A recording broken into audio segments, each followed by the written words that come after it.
प्रबुद्ध भाइयों बहनों, मैं सुनील जी को और गौर जी को मैं आभार व्यक्त करता हूं कि ऐसे महत्वपूर्ण आयोजन में मुझे आप लोगों ने आमंत्रण किया है। मैं यहाँ पर उपस्थित होकर के बहुत ही गौरवान्वित महसूस कर रहा हूँ। अभी हमारे पूर्व के वक्ताओं ने सिद्धू कान्हू जी के बारे में हम सबों के बीच में बहुत ही प्रेरणादायी बातों को बताने का कार्य किया है। निश्चित रूप से आजादी के पहले देश भर में स्वतंत्रता संग्राम की लड़ाई हो रही थी। उस समय कैसे कैसे देश के कोने कोने से हमारे देश के देशभक्तों ने देश को स्वतंत्रता दिलाने के लिए अपनी महती भूमिका निभाया। इसी में देश के अंदर जनजातीय समुदाय के भी हमारे बहुत से ऐसे वीर क्रांतिकारी पैदा हुए जिन लोगों ने कि देश की आजादी के लिए सब चीज न्यौछावर करते हुए आजादी दिलाने का काम किया है। इसी में सिद्धू कान्हू, चांद भैरव, फूलो झानो, भगवान बिरसा मुंडा से लेकर के केरल के जादव नाग, तात्या भील, शंकर शाह, भीमा नायक से लेकर के असम और नॉर्थ ईस्ट के मणिपुर जैसे जगहों से रानी माँ गैजेलू जैसे हमारे जनजाति महापुरुषों ने देश के कोने कोने से अपनी स्वतंत्रता की लड़ाई के लिए आवाज उठाई। स्वतंत्रता की लड़ाई 1857 से लोग मानते हैं, लेकिन उसके पहले ये जनजाति क्रांतिकारी वीरों ने 1784 में तिलका मांझी ने भागलपुर के अंदर पहला बिगुल फूका था। हमारे आदरणीय दीपक प्रकाश जी ने कहा 1825 से झारखंड के वीर बुद्धू भगत ने भी अंग्रेजों के खिलाफ लड़ाई लड़ा। ऐसे ही हमारे सिद्धू कान्हू ने 1855 में संथाल परगना झारखंड के बरहेट के भोगनाडी से प्रारंभ किया। उन दिनों में संसाधनों का अभाव था, संचार व्यवस्था नहीं था। इसके बावजूद ये 30 जून 1855 को आज के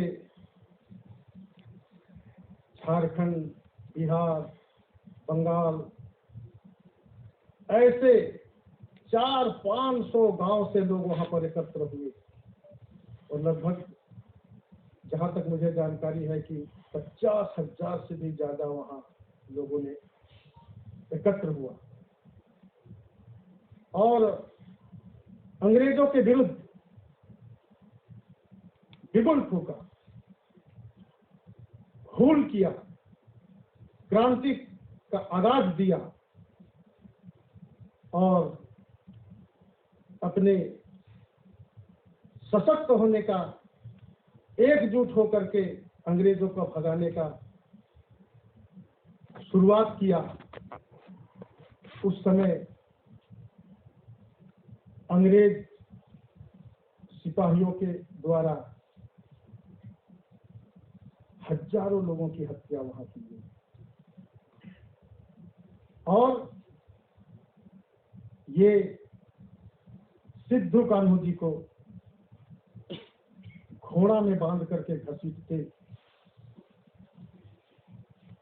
बरहेट के पंचकटिया नाम की जगह है, उस पंचकटिया में एक बरगद के पेड़ पर फांसी लगा दी गई।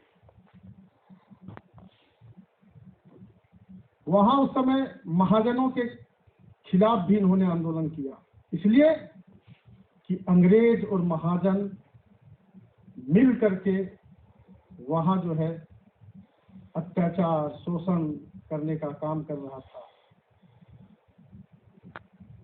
इसलिए वो अचानक जो है यह जो है स्वतंत्रता की लड़ाई भी थी और वहां के लोगों का अत्याचार भी हो रहा था, क्योंकि वहां के जो परंपरागत जो व्यवस्था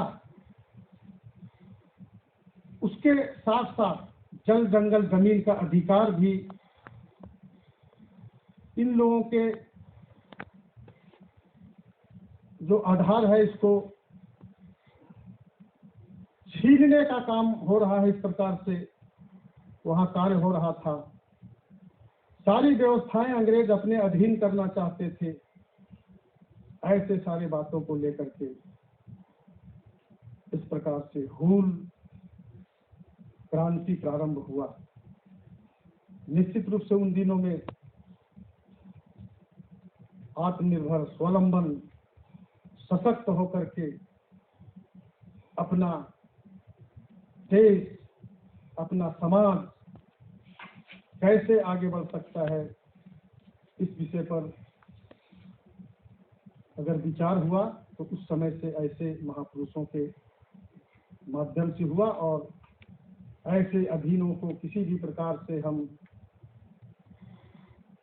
नहीं जाने देंगे, समाज को वंचित नहीं होने देंगे, इस प्रकार से सोच रखते हुए विचार करते हुए ऐसे प्रारंभ हुए। आज हम आजाद भारत के नागरिक हैं। ऐसे ही मूर्धन्य क्रांतिकारी वीरों के कारण आज हम स्वतंत्र भारत के नागरिक होकर के यहाँ पर अपने जीवन को आगे बढ़ा रहे हैं। निश्चित रूप से ये सारी बातें बहुत ही मार्मिक भाव के साथ हम सबों को विचार करते हुए प्रेरणा लेने की आवश्यकता है। श्रीमान तुहिन जी ने जिस प्रकार से भगवान बिरसा मुंडा जी के जीवनी और उपलब्धियों को अपनी पुस्तक के माध्यम से हम सबों को बताने का काम किया है, आज के नए पीढ़ी के लोग इन सारी बातों को समझते हुए कैसे हम देश के प्रति समाज के प्रति हमारी भी भूमिका कैसे हो सकती है, यह प्रेरणा लेने का विषय है। निश्चित रूप से आज हम देख रहे हैं कि इसके माध्यम से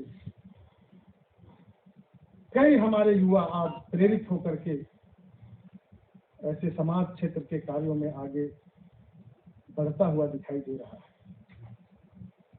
पिछले दिनों में जो भी कारण रहा होगा, ऐसे हमारे अनसंग हीरोज को लोगों ने ठीक से उस समय के पीढ़ियों को बताने का काम नहीं किया, जबकि ये उस समय के विषम परिस्थितियों में अपनी भूमिका किस प्रकार से ईमानदारी पूर्वक राष्ट्रभक्ति के भाव से उन लोगों ने जो अपना कार्य किया है, ये हमारे समाज में अगर हम सभी लोगों को मिलता रहेगा तो निश्चित रूप से आज हम कह सकते हैं कि हम अपने देश के प्रति अपने समाज के प्रति हमको क्या भूमिका निभाना होगा, यह अनुभूति के साथ आगे हम सब बढ़ सकते हैं। हमारे बीच में आदरणीय वैजयंत जी पंडा उपस्थित हैं, वरिष्ठ हैं, जानकार हैं, हम सबों को मार्गदर्शन करेंगे। लेकिन आज के दिन में हम सबों को ऐसे बातों का प्रेरणा लेते हुए समाज क्षेत्र में सभी लोगों को आगे आना चाहिए। ऐसा निवेदन करते हुए अपनी वाणी को विराम देता हूँ। बहुत बहुत धन्यवाद।